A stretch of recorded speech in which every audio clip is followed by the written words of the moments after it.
All right.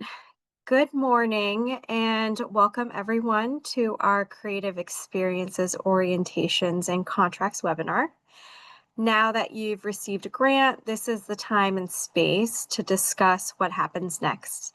So congratulations and thank you so much for coming. My name is Timothea Pham and I am a program officer with the Community Initiative team.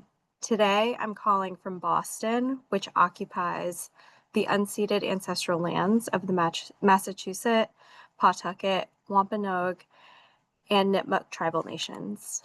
I'm an Asian woman in her early 30s with my hair tied up in a bun, medium tan skin, and a black shirt. My pronouns are she, hers. I am co-presenting today with my team members, Amy and Mark, and we will have them introduce themselves in a bit. This session today will be recorded, so don't worry too much about jotting everything down. We will send it out afterwards, along with some links and some resources. This online info session has a live captioner, Erica Cook. You can see captions on your screen by clicking the CC button in the Zoom toolbar. Captions are also visible in a separate window via the stream text URL. So you'll be able to find that link in the chat. But if you have any questions, please just ask us in the Q&A. Questions. So if you have questions or comments during the webinar, please feel free to put them in the Q&A box, and our team members, we have Mark, Cindy, Kate, Sarah, and Christian, and other people from our Mass Cultural Council team, and they'll be able to respond. We'll also try to address a few questions towards the end. So this is our team. This is our Creative Experiences team. We have Kaylin, myself, and then I'm going to have Amy introduce herself really quickly. Hey everyone, I'm Amy Chu. I'm a program officer on the youth and artist team. I primarily work with schools, but I'm also part of this wonderful team with Kaylin and Timothea. I'm a mid-20s Asian American woman with mid-length black hair, and I'm wearing like a shirt with like leaves on it. And I use she, her pronouns. So yeah, very excited to talk about this program with you guys today.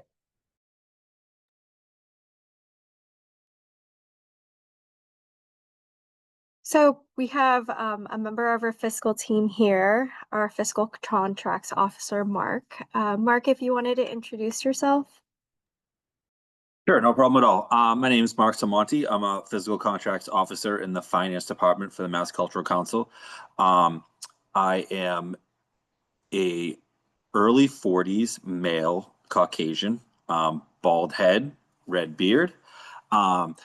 I will most likely be the one that is the contact person for any fiscal pieces of all of these with payments and contracts and DocuSigns and everything like that. I also have my member Cindy. I'm not sure. She most likely will just be on answering questions in the chat.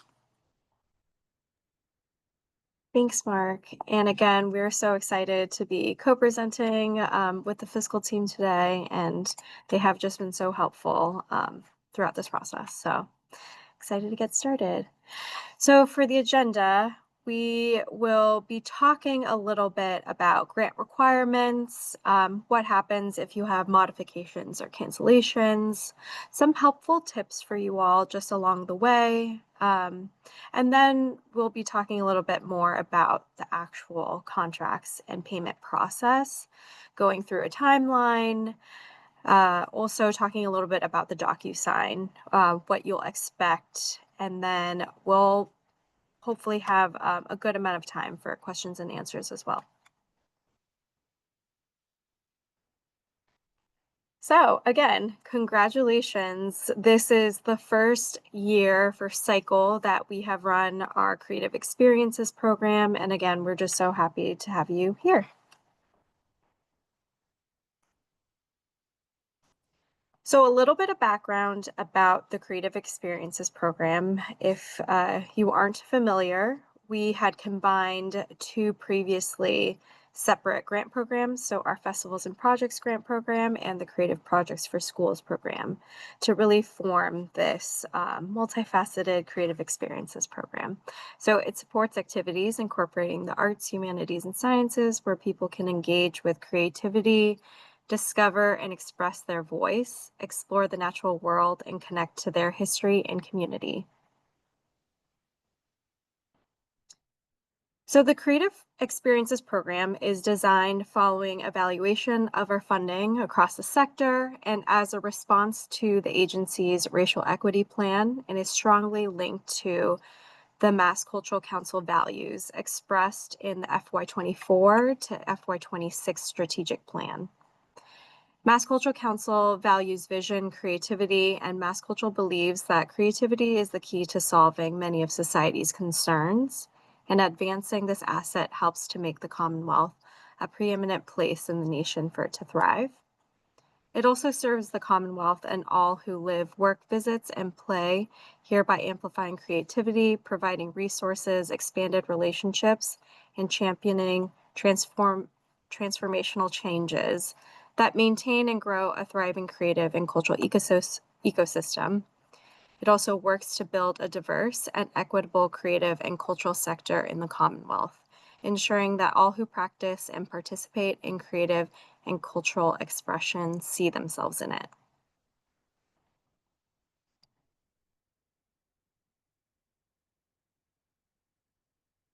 For timeline, September 2025 or the end of August, we sent out notifications. So you should have received an email if you were the primary applicant, just notifying you that you had received the grant.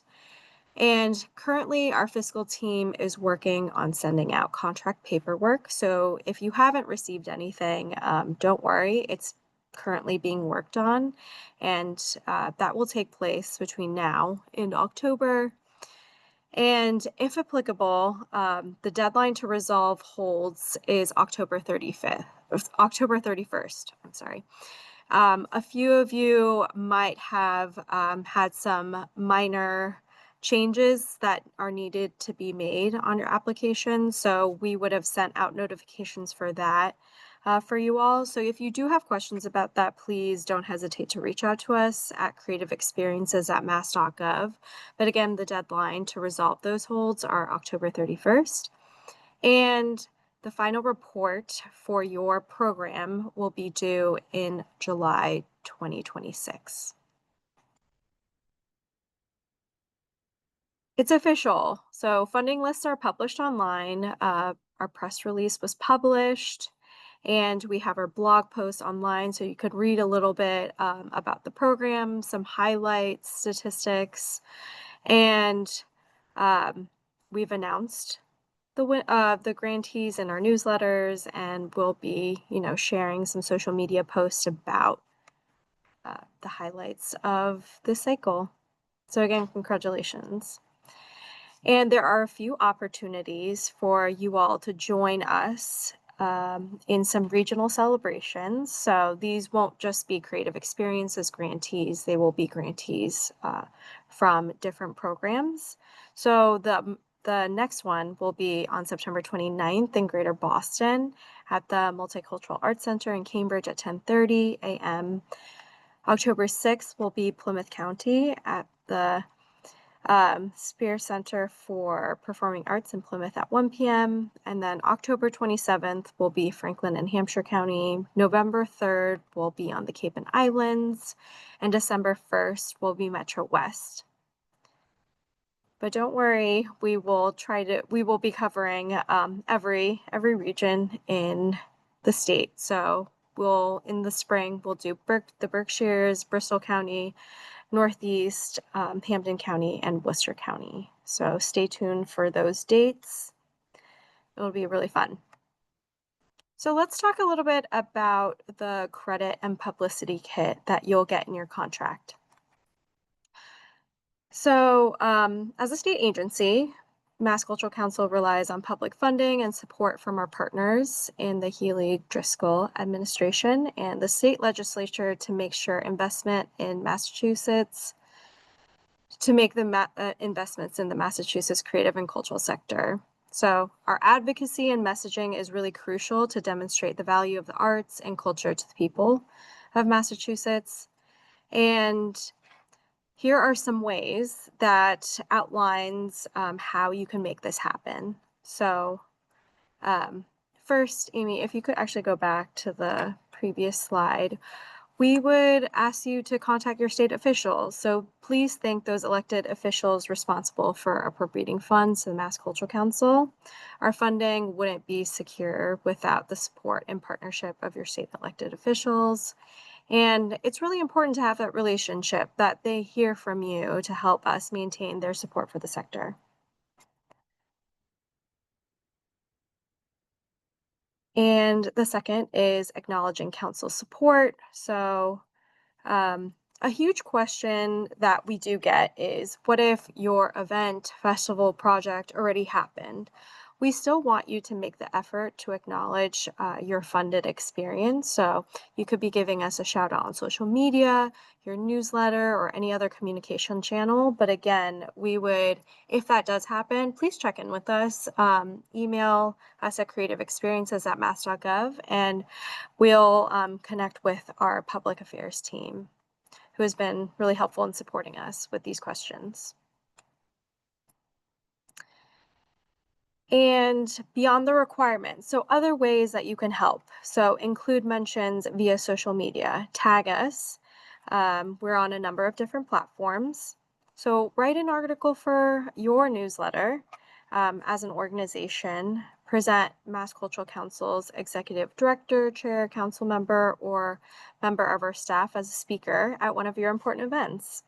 We love to be out in the field, and we love to really see your work in action. So you can contact our public affairs department to schedule this.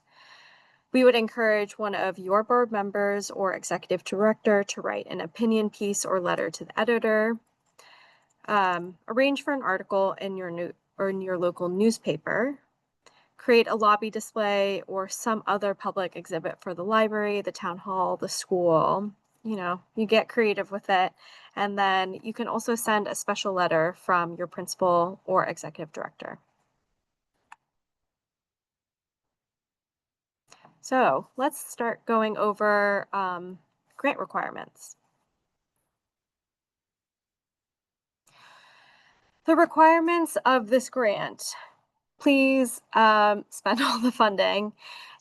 We do get questions. So sometimes when you're planning an event, festival, project really far in advance, we do require that you put that project budget into your application, but sometimes a few dollars here and there could be missed, but we really do want to encourage you to rethink about your line items. One of our priorities for this program was paying artists part of your program. So if you do feel like there's a change in budget for any reason, please reach out to us, and we'll definitely be able to help you just with that process if that is an issue.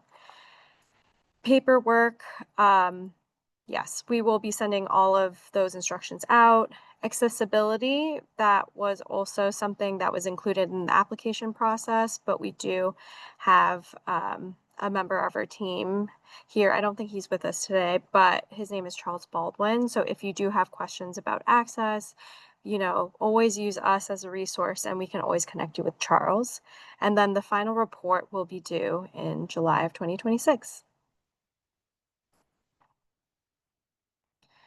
Modifications. So again, we are very understanding and pretty flexible, and we do understand that sometimes things happen, they change. So if you have a modification or a postponement request, please email us at creativeexperiences@mass.gov. You can reach out with your request to modify original proposal, and then we'll make an internal note on your application, and then you will fill out the final report with updated details regarding your new experience. So what are some types of modifications? So let's just say your date changes. totally fine. The artist who you hired, they might not be able to make it, but you still want to make that effort to hire another artist who does a maybe similar type of work.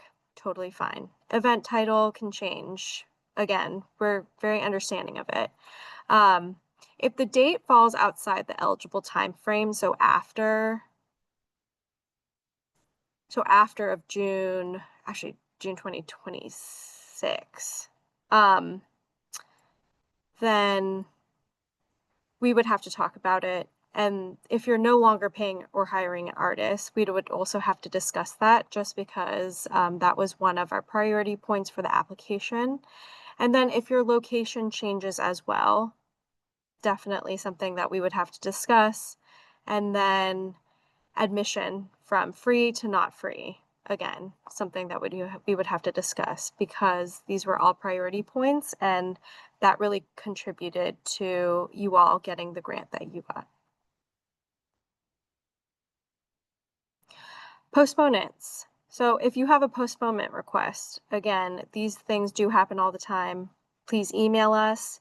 And if your experience needs to be postponed until after June 30th, 2026, you will fill out the final report after you conclude your program, but you will not be eligible to apply for the FY27 cycle that opens in spring of 2026. Cancellation. If you don't think that your project will be able to take place, please email us again to discuss possibilities. We really do want to work with you to make sure that your program happens. So sometimes life happens, right? So reasons to cancel: loss of key capacity or personnel, financial or logistical barriers, or external disruptions. It could be weather, it could be, you know, having a little bit of a challenge with your city or town to get a permit for this. Again, please communicate with us during the process, and we're here to support you and just to work through any barriers that you might face. Again, bottom line, we do want your program to happen. So just want to let you know we're here for you. And now I'm going to hand it over to my team member, Amy, to talk about helpful tips for you all. Okay, thanks, Timothea. Just let me know if I have audio issues or anything. Try to reorient. But we just have some helpful tips. We know that some of you are returning grantees and some of you are new grantees, and both types of grantees might already be pros at this, but I think just always helpful to share some tips that we actually got from our final reports from our grantees last year with some commonly asked questions and challenges. So one common challenge or question that came up for people is there were some planning or logistical elements that they didn't expect. So here's just like sort of a very broad overview of some things that you might want to think about while you're planning. So, for example, do you need additional funding? So perhaps this grant does not cover everything. You might need to look for other sources. There's often paperwork required for artists, teaching artists, performers, presenters, and collaborators. For example, if you're working in a school, you might need to make sure that your teaching artists have like a query form that's filled out and like a background check. So just want to make sure that's all set before they come work with you. And then if you're bringing in presenters, they might need like food or lodging. Your event will probably need publicity because you want to engage more audience members. And then space rental is also like a huge logistical element, or if you're doing like field trips for a school project, these are all things that you might want to look into while you're planning for the experience itself. Okay, and then there's some things to consider as you're doing the experience. And there's just like some small details that maybe might go beyond like big logistical things. But one tip that we got from applicants was to start smaller than you think. So often experiences will expand as you plan them, as you do them. So maybe start a little bit smaller and then see where you can go from there. People also suggested meeting with collaborators or visiting the space in person. because this is just, it can be really hard to plan over email or over text or even over Zoom. So if you can go in person, that's really awesome and valuable. Um, Another tip was to consider what's most valuable or necessary to the experience. So, for example, if you're doing a project with a school and there could be like a field trip element, but busing is really expensive, you might want to ask if those funds would be best used on school buses or if they could perhaps be used on an experience that takes place in the classroom. Ask yourself if that field trip is really, really necessary to the students' experience and learning. Um, it could go either way. Another thing is just early planning, communication, and if you're working with collaborators, delineating what the roles are between you guys. So just figuring out very early on in the process who's dealing with what sort of responsibilities. And then even as the experience is going, maybe it's multi-day or maybe it's a single day, it's good to check in throughout the entire project. So yeah, especially for teaching artists in schools, um, they often schedule like regular check-ins to see like how are things in the classroom and is there anything that we can do should our roles change to better support each other. But even with all of this planning and communication, it's still very possible that unexpected things can happen and your project might not go exactly as planned. Um, I think in this case, it's very important, especially for a creative experience, to allow for some flexibility within the structure. Um, so I'm also thinking of teaching artists in schools. They might come in with a lesson plan, but that lesson plan might have different options within it. And maybe the students are not feeling one option, but they're feeling the other option. So that's a way to offer some choice and creativity within a structure. Um, and then also, Timothea gave a lot of great advice about doing a modification or a postponement or even a cancellation. And the biggest thing is to contact us earlier rather than later. Um, if you have an inkling that your event might not go according to plan or might need to be canceled, uh, don't wait until it's too late for us to help you. So we're definitely here to help if you need it. All right, and then the final question was how do I engage everyone? So people come to experiences with all different types of abilities and interests even. So we do have an Access 101 that's happening at the end of this month. So you can register on our website, and I think we'll share the link to register too. But Charles Baldwin will be leading that, and it'll be a great tips and tricks for making your experience more accessible for everyone. Um, and then, yeah, different experiencers might have different ways of participating. So I think just being open to what participation looks like, what engagement looks like. And also another tip that grantees had for us last year was that they were very happy to work with local artists because the local artists would understand the community and understand what the needs and the engagement more successful engagement might look like. So we thought those are great suggestions and definitely things to think about as you're planning ahead. Okay, so now we're going to talk about contracts, which I'm sure some of you have already started filling out or receiving. So I will be presenting this section with Mark from our fiscal team, and Cindy and Kate will also be in the chat to answer, or not the chat, the Q&A to answer your questions. Okay, so just a broad overview of our timeline. We have already notified you about your grants. Congratulations.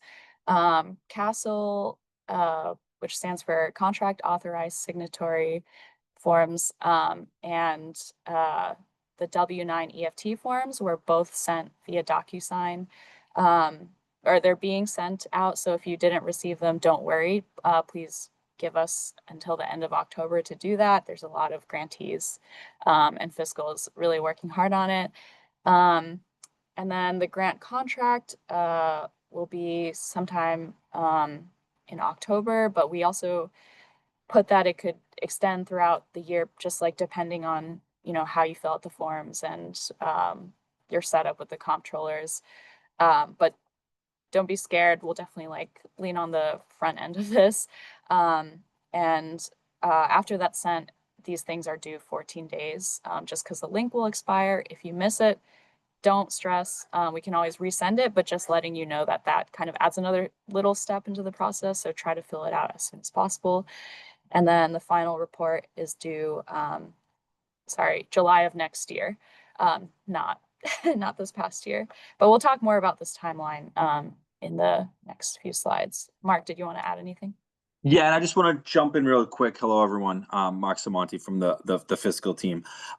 We have this right now. What we have our group is working hard to get out the CASEL and the W-9 and EFT forms to anyone who needs them.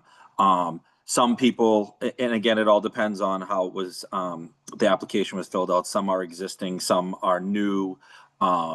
So we're kind of getting out the ones that we need. And we have the grant contract such a broad date of October to June because I'm trying to simplify it as much as possible, but there's really three buckets. There's existing grantees that are coming back that selected off that they are existing, and we're going through the CASEL and W-9 forms that we have on file, which we can match and move forward with them. And then there's also DocuSigns coming back for CASELs and W-9s that match exactly to what we need in the state accounting system. That bucket right there are the ones that will probably move forward a lot faster, where the actual contract will be sent out, October, November, December. The second bucket is more of the DocuSigns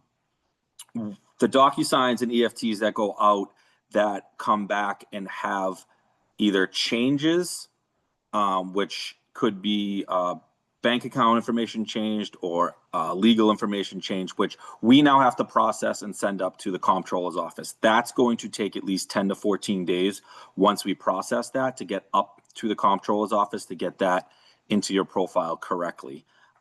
So that's that bucket, and that's kind of how that time frame works. And then the last bucket real quick is just information that came back incorrect. And we're going to cover it again, as we go through these slides. But there's certain things on the W-9 and EFT forms and the CASEL forms that are, if they are incorrect, require a void and a resend and a fill out. So that bucket is one that can take some time as well. So I kind of just wanted a quick brief, kind of putting them into three buckets and where you stand. And then I can also answer some more questions as we go through, as Amy goes through the slides as well. Yeah, thank you, Mark. Yeah, feel free to jump in anytime. Yeah, basically exactly what Mark said. The timeline might depend on when we receive your documents and if we find errors and just the general volume of what else is happening. But yes. All right. So just a quick note for municipal orgs and schools, because the payment will go to the town for public schools and municipal orgs. That's who's filling out the paperwork. And so for schools, you might need to talk to your district level or town level to get that payment from us. And then charter schools and schools within a regional school district, this also goes to the district office. And then, so here's just an overview again of like what sort of documents you need. So the CASEL and the W-9 EFT form came together in one round. And then after we get those back and they look good, the fiscal team will send out the grant contract, which is another DocuSign. So this is all electronic in your email inbox. And then at the end, things will be electronically deposited. So again, give us some time to work through all the grantees. So try not to reach out about like, where are my forms? Unless you're actually very concerned, but the answer is probably that we're working on it. So if you don't get anything by like mid-November, then that's a problem, and that's when you should email us and reach out.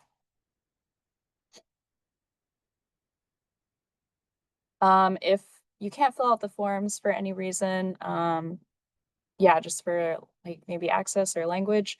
We can't alter the forms because they are required by the state, but you can request for translation or interpretation of the documents or instructions. So just let us know if that's what you need. But please let us know earlier rather than later, because it takes a little bit of time to process. Okay, so now Mark and I will just sort of walk through what the documents look like, and what you need to fill out. So this is the contract authorized signatory form. Um, Two different people need to sign this. So hopefully you put two different contacts and two different emails in those sections of your application. So after the first person signs it, they just need to sign it and then submit it on DocuSign, and DocuSign will automatically email it to the contract authorized officer. And then after the contract authorized officer signs it, they just need to submit it by clicking the button, and then we will get the final completed form.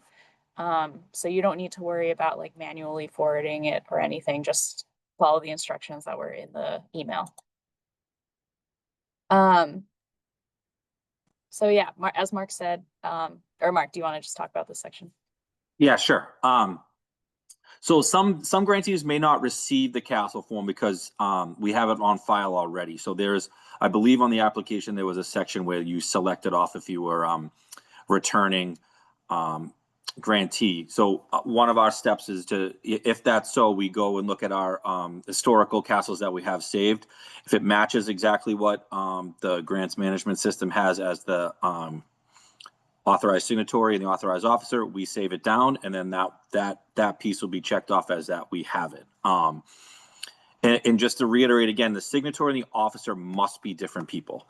The first person is the one that can actually sign the contract. The second one is just attesting to that person can sign the contract. And like Amy had said, DocuSign will walk you through the process where it will go to the signatory, and then once you hit it, it will automatically go to the authorized officer. Once they fill it out and sign it, it will come back to us. If there are any updates or changes to this contacts, you can email the Creative Experiences team. There's the email right there, creativeexperiences@mass.gov. They will be able to update what they need. They'll let us know from the physical team, and then we will resend with the correct names. So that is another piece that you can reach out if names do need to be changed. Then that's the step that you want to go through.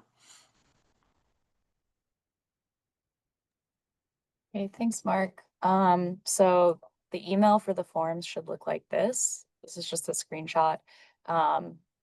And you can also just search DocuSign if you're looking for it. If you don't have it, I would just check your spam folder.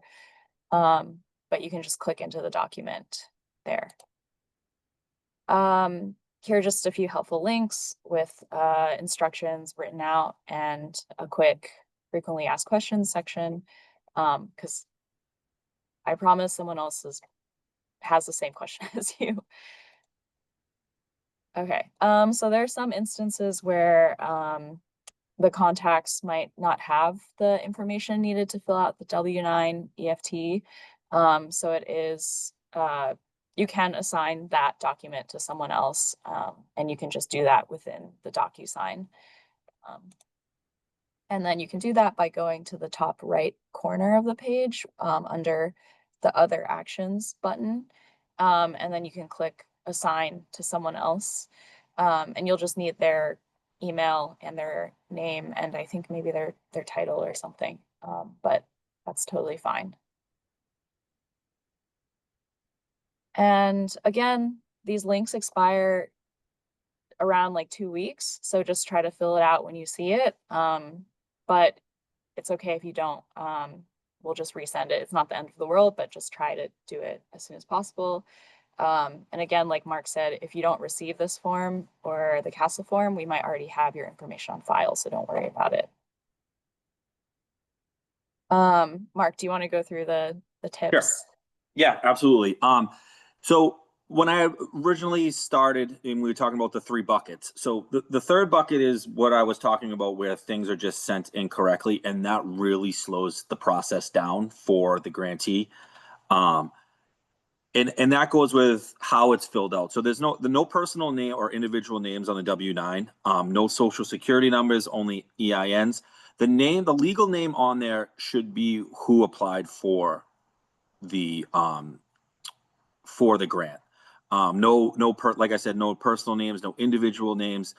It has to be the EINs with no social security numbers. The legal address needs to be a physical address.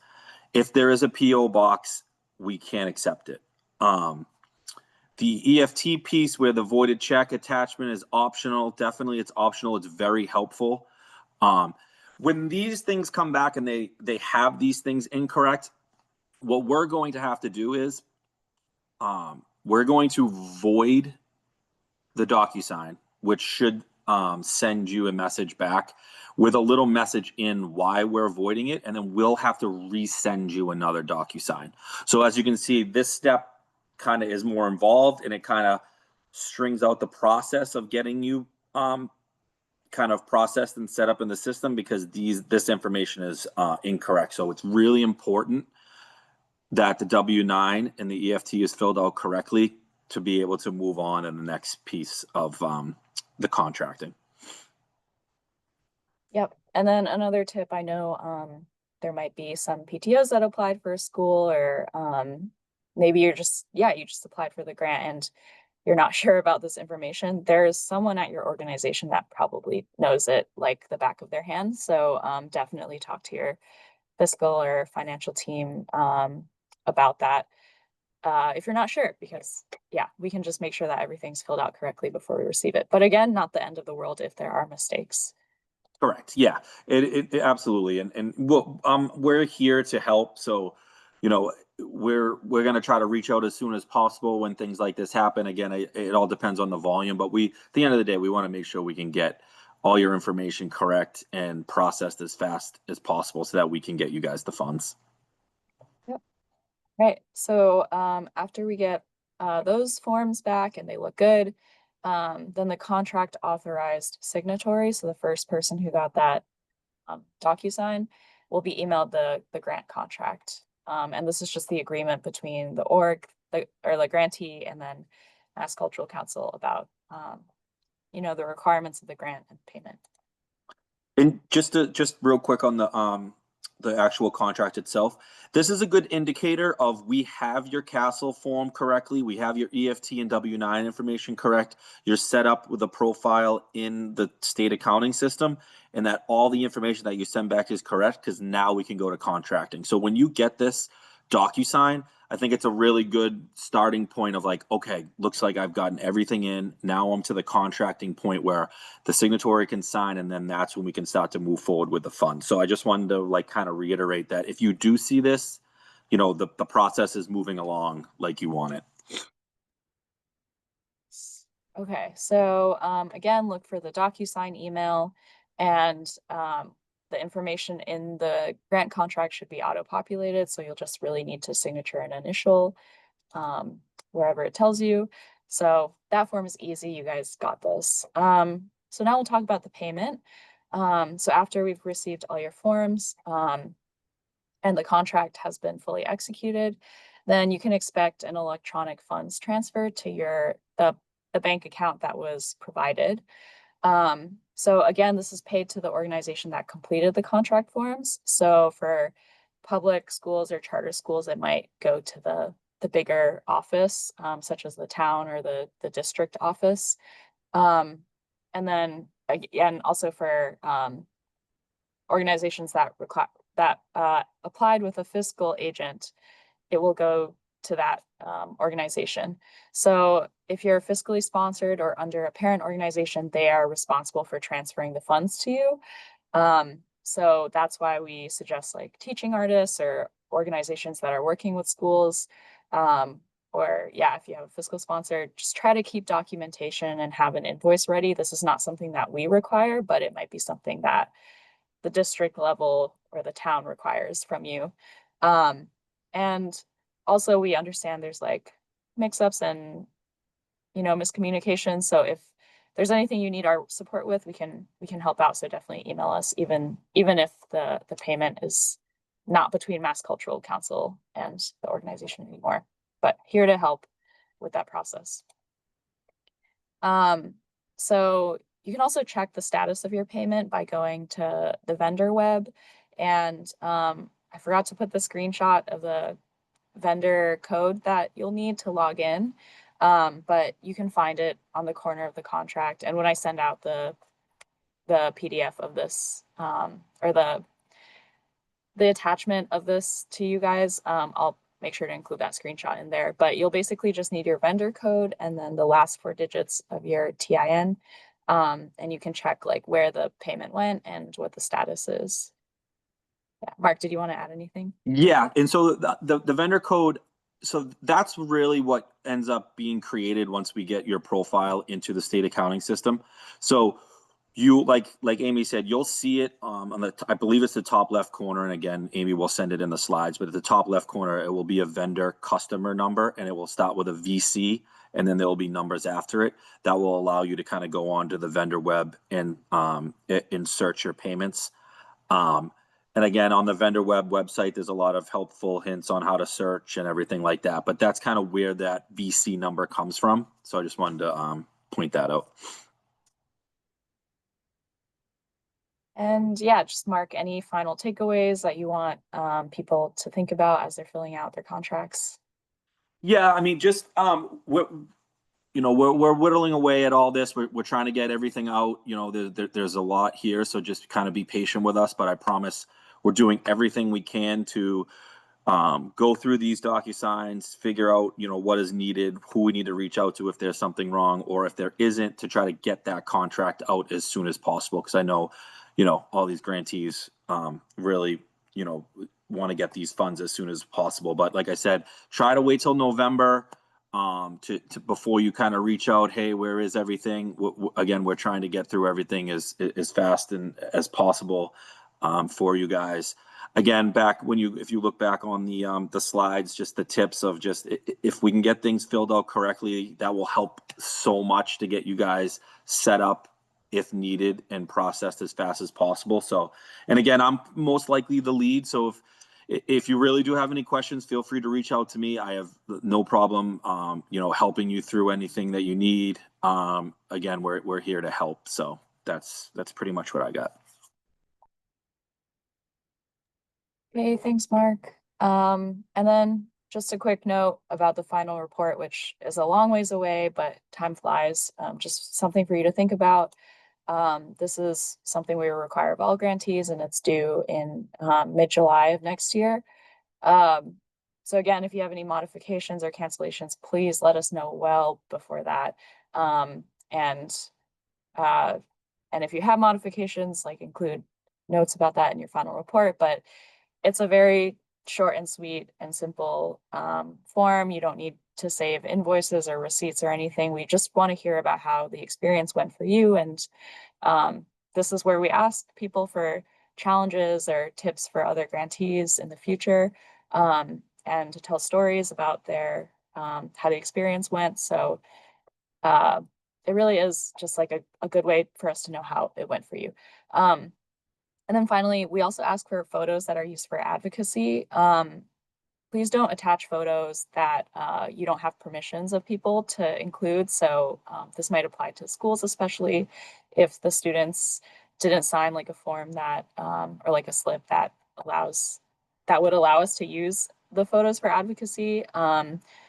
Just know that when you upload it, that is an agreement that you make. So make sure you have the permissions before you do that. Okay, and then just looking ahead for the grants next year. So for projects taking place in July 2026 through June 30th, 2027, which sounds crazy, slash the next school year. The grants for these will be opening in March of next year, and again closing like on April 30th. So you are eligible to apply again. There's no limit on that right now.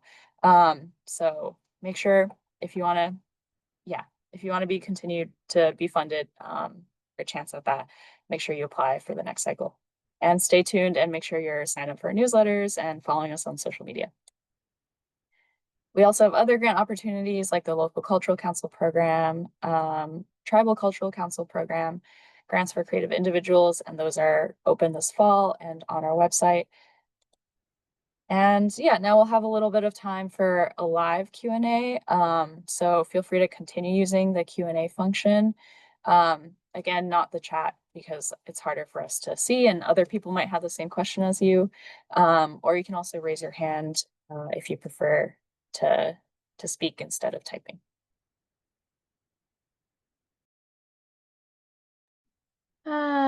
Amy, Yes. I'm gonna read some out. Okay. So first one, does in-kind artist work count towards the use of funds? So we've had a couple questions about like in-kind. Yeah, so in-kind is like it's kind of like donated time or funding, right? So that doesn't count as a use of funds, but if an artist is donating their time, maybe you could pay that artist instead, and that would be a use of the funds. Yeah. Great. We had another question about schools. So Mhm. the superintendent might be filling out multiple contracts instead of Mhm. just one contract for all the schools. Is it the case that the school district will be filling everything out in control of the account? And if that's the case, what does the primary applicant have to worry about? Yeah, so basically nothing in terms of contracts, but just make sure that you're in touch with these people and because sometimes they get a lot of emails or just a spam they might not know. So if you get communications from us, it is nice to forward it to them. And just a note that the BPS applicants, yeah, you didn't have to worry about filling out the CAS, CAO because we told you that we contract with BPS and we know who their contacts are. But yeah, for public schools, even some charter schools, primary applicant, if you're like a classroom teacher or something, or um, you probably don't need to worry about the contracts. Um, People are asking if they can get a transcript or a copy of the chat, and yes, we can send that out. I believe if you actually no, never mind. We'll send it out. So you have. And can we have the link for the upcoming opportunities, like programs at a glance? Oh no, we have it. Yep. So if you take a look at the chat and you want to take a look at the other opportunities that are coming up, we have our creative individuals grant. So just go to massculturalcouncil.org slash programs at a glance. People are also asking about the final report. We haven't like fully like finalized the final report, but Amy, maybe you could talk a little bit about creative projects for schools. So for festivals and projects, what we really wanted to know was how you spent your funds, who attended, in person, virtual. What are some of the things that you learned? And there's an opportunity for you to share photos and videos of your program for marketing purposes. It's not like a crazy intense final report. Again, we just do want to hear how you used the funds that we gave you. Amy, was creative projects for schools similar? Yeah, we just wanted to hear if you paid the artist and if all the funds were used. And then we also ask like what's a challenge or a success that you had.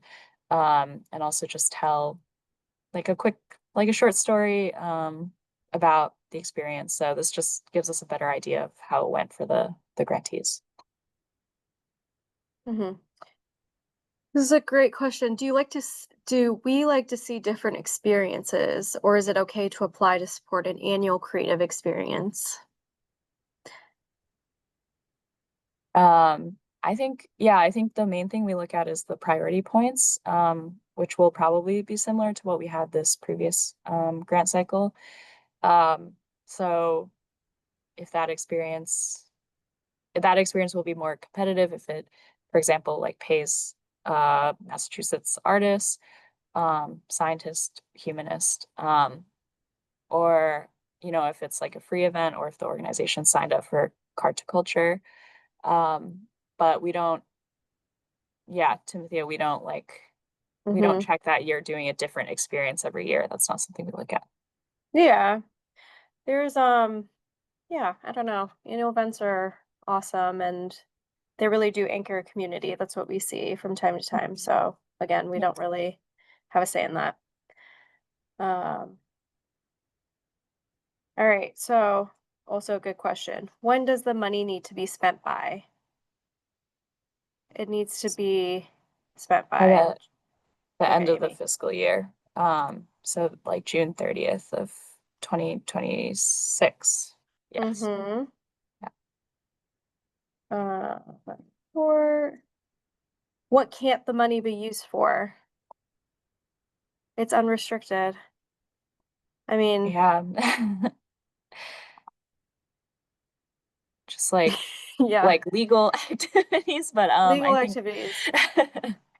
Um, and yeah. so like any cost associated with your experience. So if it's like so you probably wouldn't be able to spend it on like if your organization does other programming, you can't put it towards that, but you can put it towards anything that's associated with that experience. So, for example, if you have employees that work all year round, you can't pay their whole all year salary unless they are all year round working on this experience, but their time on that experience. But also like overhead costs, transportation, like lodging, like those things can be expenses. Mm-hmm. Um, will fiscal agents be required to fill out the contract after both the Castle and W9 EFT have been filled out? Yeah. Yes, and just to jump in. So yes, so it's Uh-huh. going to be if the fiscal agent is the one that fills out all the paperwork, fiscal agent is going to get the contract as well. So yes, it will go to everything will go to the fiscal agent. Perfect. Yeah. We had a few questions about that, so thank you for clarifying. Um, should we keep receipts and invoices of the money spent? Should we include it in the final report? Our final report doesn't require the uploading of receipts and invoices, but I think, best practices with Yeah, organizations and schools, it's always great to, keep that around just in case. I don't know if anyone else had anything else to add. no, yeah, that's right. Yeah. Okay.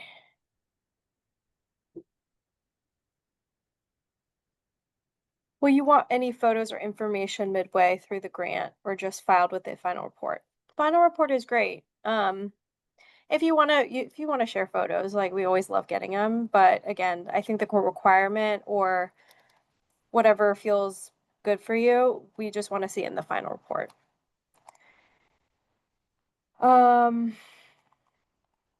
All right.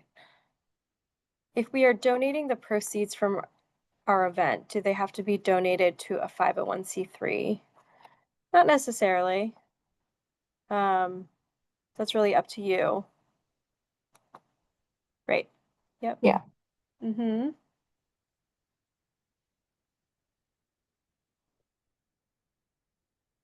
Yeah. So for series where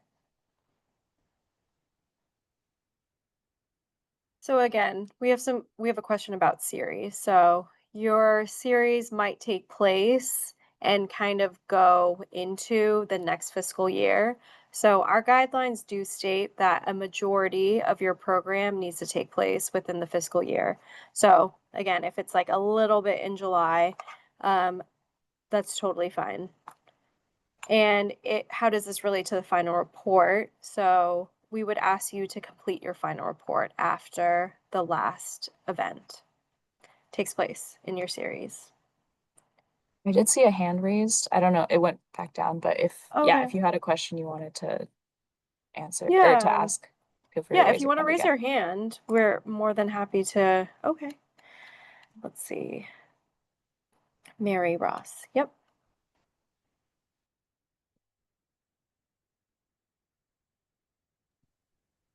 Mary, if you want to go ahead with your question.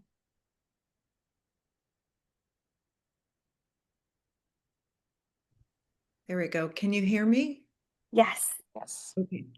I am just being overly cautious. I just want to confirm because Mark said in response to the fiscal agent question, if the fiscal agent filled out those forms, then the fiscal agent will fill out the contract. But if you're using a fiscal agent and you used it in your application, it's my understanding from how you replied to me, Timothea, that the fiscal agent will immediately I don't have to do anything for my fiscal agent to receive my castle form, the W-9 form, and then the contract. Is that right? It will automatically go to them because they're on the application. Mark, if you wanted to clarify. Sure. Yes. So if the physical agent is the one who applied for this, their contract authorized officer, the contract authorized signature will all be for the fiscal agent. So they will get the castle, they will get the EFT W-9 form, and then once that is processed by us and they're in the system and everything, they then will get the contract. They will get it signed and executed back, and then they will receive the payment. Does that make Right. sense? Yeah, I think, just to be clear, if I used a fiscal agent, that just means it definitely goes to the fiscal agent. Correct. It's Yep. not a question. Yep. And you'll just have to be in communication with them, just, hey, Yes. how's it going, all that. But yes, correct. It will all be through them and it will be their responsibility. Okay, thanks so much. Sure. Yeah, of course. Thank you. Um,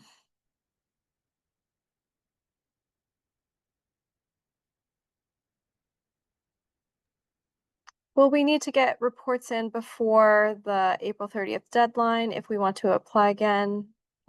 It's July 30th. Yes. Yeah. Mm-hmm.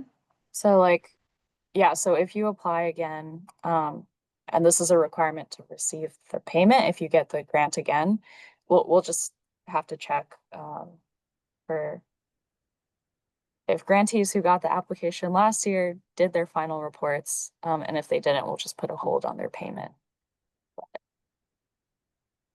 Okay, I think we'll have time for one more question and then so Elton, I'm gonna unmute you.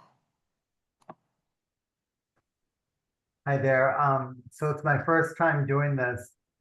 I understand the deadlines for the paperwork and everything. The funds transferred electronic, it looks like it's electronic. Do you do half of that and then the other half, or you wait till you get the report and then you send us the awarded amount? No, so you can get the funding, you could get the grants before the final report. Okay, thank you. Yeah, of course.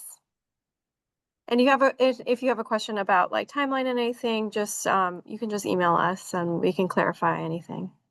Thank you.